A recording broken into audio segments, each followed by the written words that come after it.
to go. I understand one of our pianists has got to go to class, so we're going to go slightly out of order. Paul, let's have you come up and play. All right? All right. How you doing? Nice to meet you. Oh yeah. With the intro?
Nice. Beautiful. All right. So, how'd you feel? What'd you think? I wish I had more time with y'all, man. I wish I did. There's so much I want to unpack in that. But if I give you, go ahead, tell me how you felt. I don't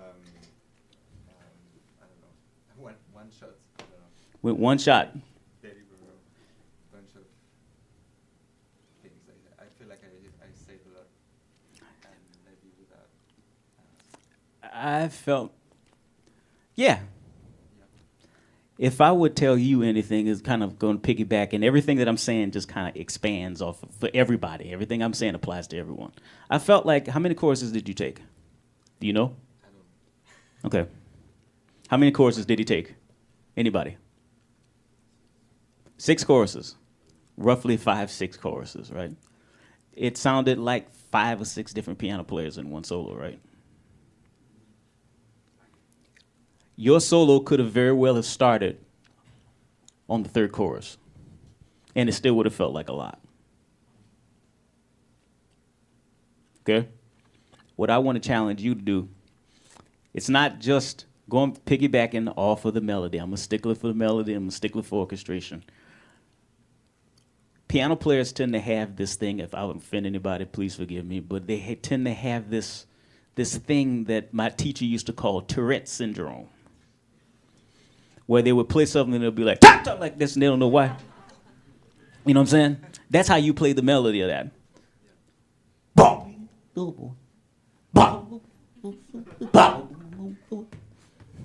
Right? I want you to. Mulgrew Miller told me, he called me a month before he died, and he told me, Sullivan, no matter what, make every note sing. He called me on the phone, and he said, I was coming from church, and he called me, he said, Sullivan, every note has to sing. Every single note has to sing. If I were a singer, I would not play the piano. If I could leave you with one thing, make every note sing. And then he hung up the phone. That was the last conversation I had with him. I say the same thing to you, sir. Every note has to sing. Swinging is not an accent. That's another thing I want to give y'all. That don't mean you swinging. That don't mean you grooving. You understand what I'm saying? Groove is about consistency.